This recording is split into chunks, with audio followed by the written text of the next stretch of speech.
All right, everyone. Today I am so excited to share with you the X-Men Tarot.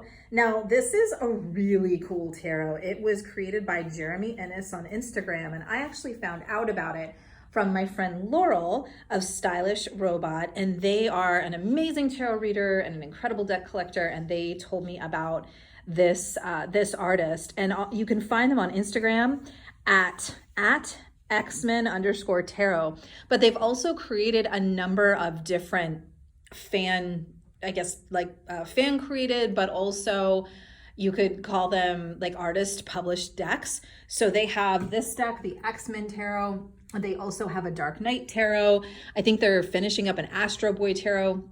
And they also have a Masters of the Universe Tarot, which I have as well, which I'll show at another time. But let's get started with this one. So first off, this is a very no frills deck. So it doesn't even come in a box. Like this is like what you see is what you get. So if you are the kind of person that really wants a deck that has like a nice box or a fancy book, you might be a little disappointed. Was I disappointed? Heck no, because this deck is pretty much what I consider to be a Rider-Waite clone or a Rider-Waite like copy. So it's not an exact clone, obviously, because we've got X-Men coming in here, but many of the settings and the imagery is very, very similar to what you would find in the good old Rider-Waite Smith.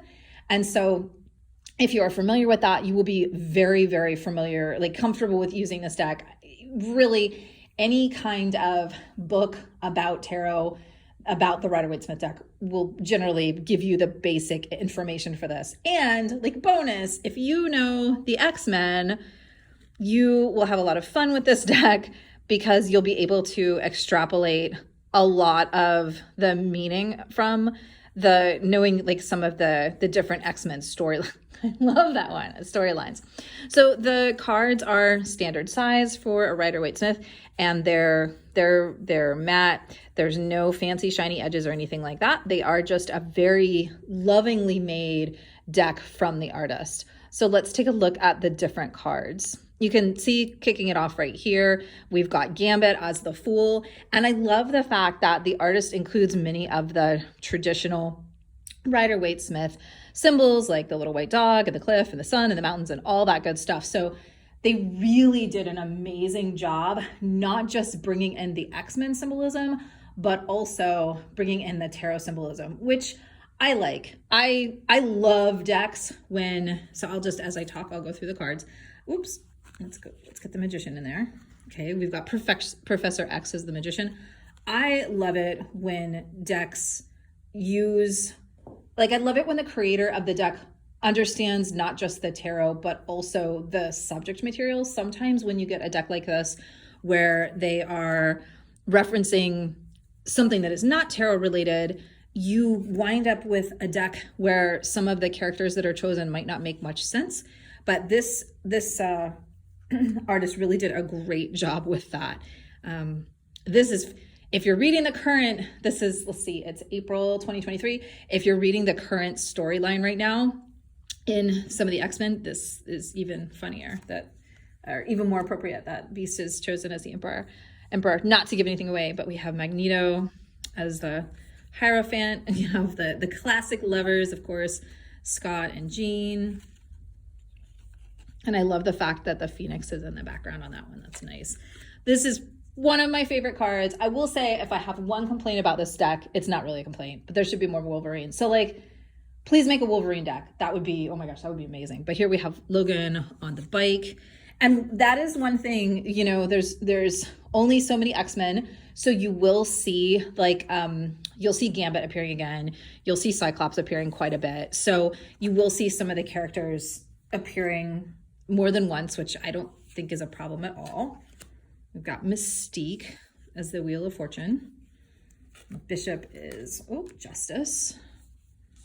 Nice choice. Rogue is the Hanged Man. It's interesting. I can see it. I really appreciate Wolverine in his actual costume, as he is like suited up to bring death. I appreciate him there as the avatar of death. That's nice. Jubilee as Temperance.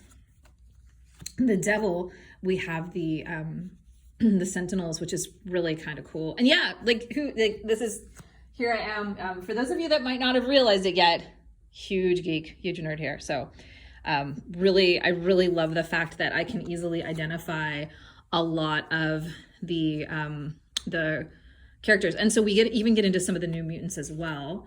And some of the imagery isn't exactly the same as the Rider-Waite-Smith. Clearly, they did not have arcades when the Rider-Waite-Smith was created, but I still think that that's really a nice element to bring this into modern times. Then we have Nightcrawler and Mystique as the sun. Ouch, the Phoenix of Judgment. Nice. And then the World. All right, now, so those are the majors, and I'll show you some of my favorite of minor cards. Again, the artist did a great job just keeping, so this is the Page of Cups. The artist just did an amazing job bringing in like some of the lesser known X-Men. Not that Psylocke's not really that lesser known, but then some of the villains as well that have kind of come in and out. I love the White Queen as the Queen of Swords. This is a great example. Of course, she is very much associated with thought and being psychic and a top level, omega level. I think she's an omega level mutant with her psychic powers. So appropriate for the Suit of Swords, which is all about thought and mental considerations. There we have now. I think at one point we have I don't remember exactly when this deck was made. I apologize for not having that off the top of my head. But there are some cards in here that folks who have different feelings about the X-Men may question. I can totally understand somebody saying like, what? The Queen of the X-Men, the Scarlet Witch? Like, I don't know about that. But of course, you could consider her kind of the ultimate queen in that she did take away like half of the mutant population or more. So, even though I guess now, I think in this current incarnation, we're saying she's not a mutant, or I don't know, maybe she is, but that's an interesting one out there for sure. And then there's Rogue again, who appears quite a bit. And of course, Storm, since she can control the weather, an excellent choice for the Queen of Cups. So there are some other cards in here that are kind of a little questionable, like Silver Surfer, Captain America, Thor. But there we go. There's Scott. So in terms of like, it's not all X-Men, but I'm totally okay with that. There's Vision. I love T'Challa, Black Panther as the King of Cups. That makes me so happy. So I think it would be, you could kind of, and Gambit as the King of Wands. I think you could kind of argue that like it's X-Men and, and some friends.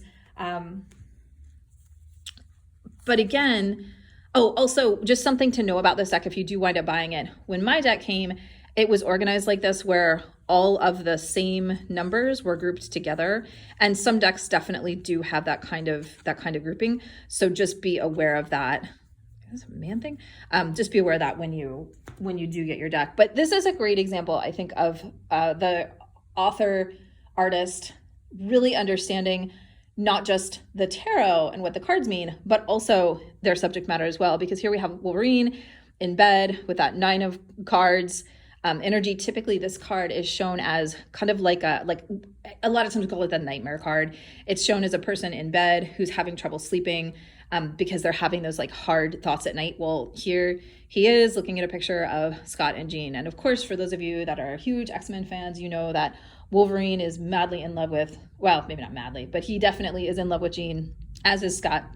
And so you can totally understand the mental anguish that this card could represent, and great choice for that. So we go through all of the different characters. There's Cyclops. There's a couple different ones popping up in there. And again, just really, really excellent choices. Oh, wow. Magneto with the, with his team. So I have, like, if you can't tell from this deck, I really enjoy this. I think it's super fun. If you are, I think that's I think one of I love this card, Wolverine coming through with his claws, with the heart. If you are if you're an X-Men fan, if you're a comics fan, And if you are a tarot reader, I think you will really enjoy this deck. And again, I just want to compliment the artist, because all of his pop culture decks, whether it's the Teenage Mutant Ninja Turtle one, the Dark Knight deck, the the Masters of the Universe deck, because we do have the She-Ra characters in there as well, they're all so well done and so excellent. So really, you cannot go wrong with these decks. They are fantastic.